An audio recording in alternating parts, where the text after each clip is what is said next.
Before we begin, I want to ask you for something small, but meaningful. If you've ever been drawn to stories that unfold quietly, the kind that don't shout but instead settle gently into your thoughts, then take a moment to subscribe to the channel. This space is for those who understand that the most powerful changes in life rarely arrive like a storm. They don't crash into you with chaos or force you into transformation overnight. Instead, they appear softly, in pauses, in glances that linger just a second longer than they should, in moments that feel ordinary, until you realize later that they weren't ordinary at all. If you've ever felt something shift inside you without knowing exactly when or why, then you already understand the kind of story we're about to step into. And tonight's story begins exactly there, with something that wasn't fully open, and wasn't fully closed, just enough to change everything. I never had a moment where my life dramatically fell apart. No breaking point. No shouting echoing through the house. No shattered glass or words that couldn't be taken back. There was no clear signal telling me that something needed to change. From the outside, everything about my life looked right. Stable. Organized. Predictable. Respectable. The kind of life people admire from a distance. The kind of life that fits neatly into photographs.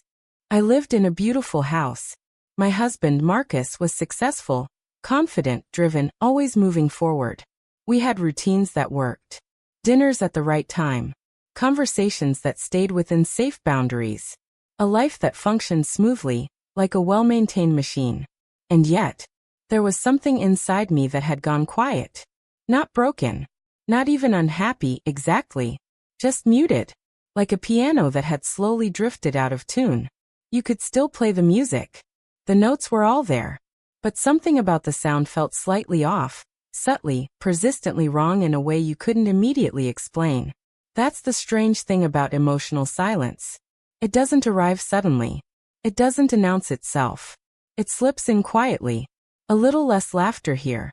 A little less curiosity there. Conversations become shorter. Eye contact doesn't linger the way it used to. You stop asking certain questions. You stop noticing certain things. And one day, without ever choosing it, you realize you've been living in a kind of quiet you never agreed to.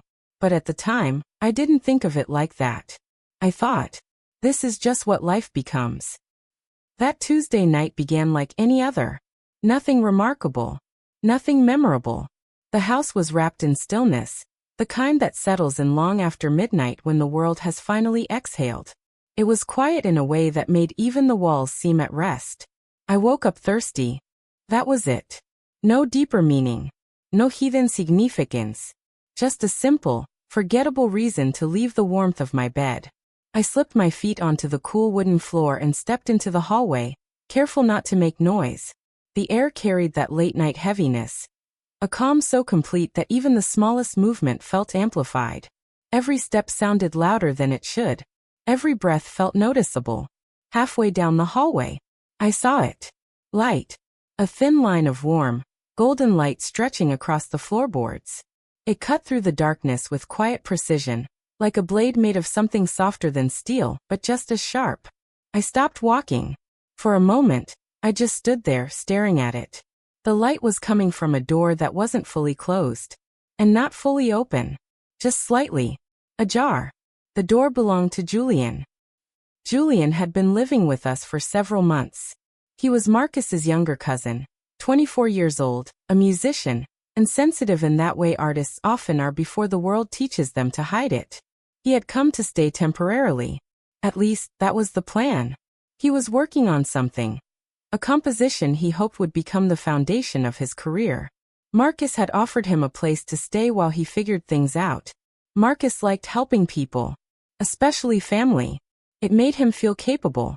Generous. Needed. So Julian moved into the guest suite and over time, became part of the background rhythm of the house. We didn't interact much. A polite good morning here. An occasional conversation in the kitchen. Sometimes we shared the same room while Marcus filled the space with his voice, talking about business, travel, ideas, plans. Julian mostly listened. Quiet. Observant. He existed in the house the way background music exists in a cafe. Always present. Rarely noticed. Until that night. Marcus wasn't home. He traveled often. Conferences, meetings, events. Airports energized him. Hotels excited him. Rooms full of people, conversations layered with ambition and laughter. That was where he felt most alive. I stayed home, and the house without him felt larger. Not physically, but emotionally. It's a strange thing, how two people can share a life and still exist in separate emotional worlds. Add distance to that, and the quiet grows deeper. That week, Julian was the only other person in the house. And now, standing in that hallway, I could see that thin line of light beneath his door. I don't know why I slowed down as I approached. I don't know why my heartbeat shifted. But something in that moment felt different. Have you ever experienced that? A moment that should mean nothing, but suddenly feels important?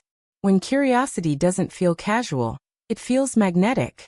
Like something inside you is gently pulling you closer. That's the thing about turning points. They don't announce themselves. They whisper. I reached the door and paused. Part of me thought I should knock. Another part of me knew I wasn't really there to check on him. I was curious, maybe concerned. But if I'm honest, there was something else there too. Something quieter. Something I didn't yet understand. So instead of knocking, I glanced through the narrow opening. And that's when I saw him.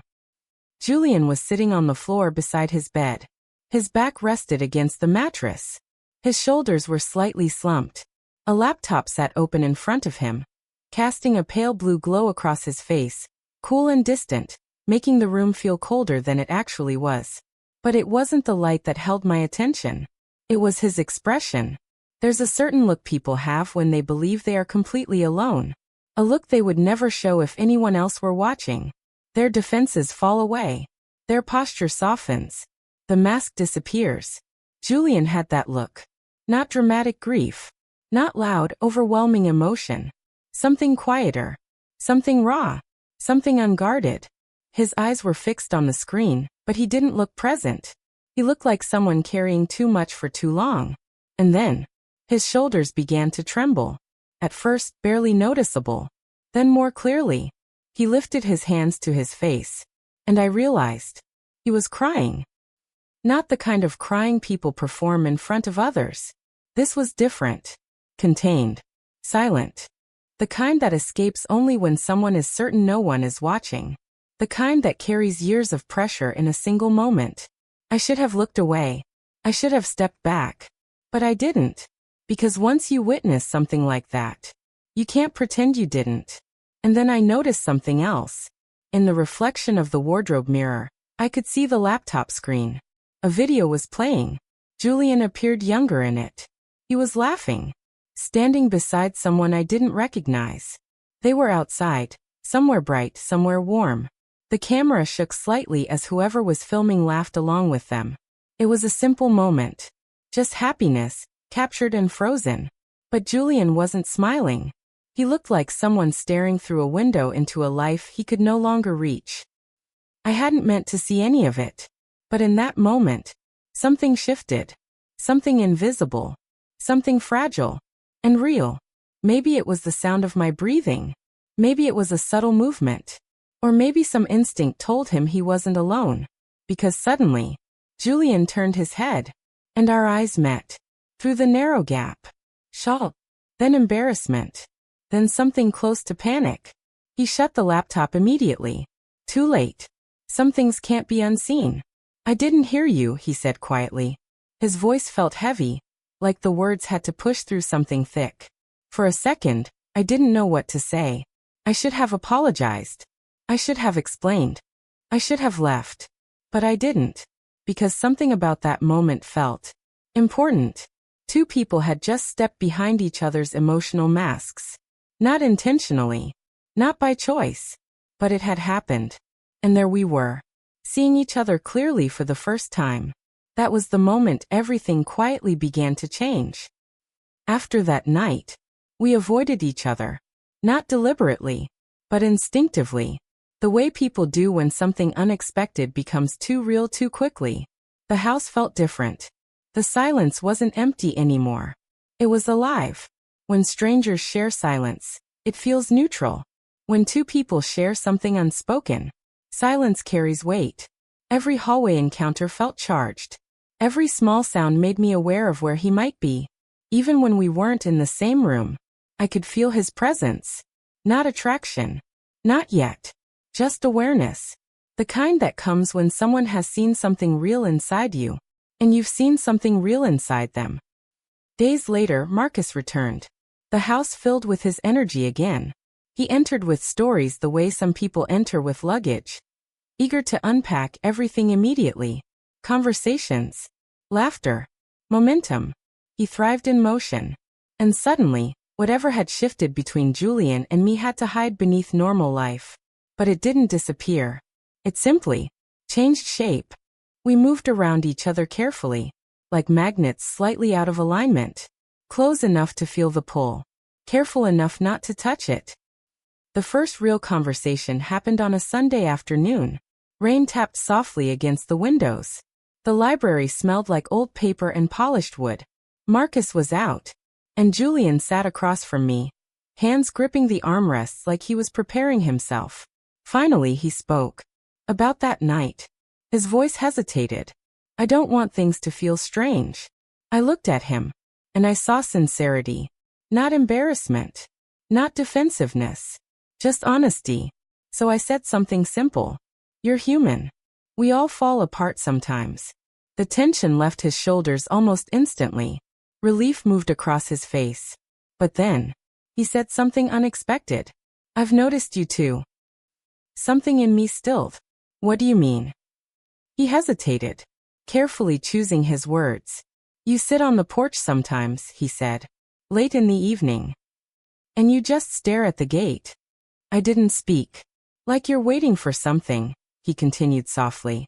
Something that never arrives. No one had ever said that out loud. Not Marcus. Not anyone. Not even me. And yet, he had seen it. That's the difference between being wanted and being seen. Desire stays on the surface. Being seen reaches into the places we avoid. That was the moment I understood. This wasn't accidental. We had both noticed something in each other. Something unspoken. Something unfinished. After that, our conversations changed. They weren't flirtatious. They weren't inappropriate. They were just real. We talked while cooking, while sitting in the same room doing different things, while existing in quiet. There was a softness to it,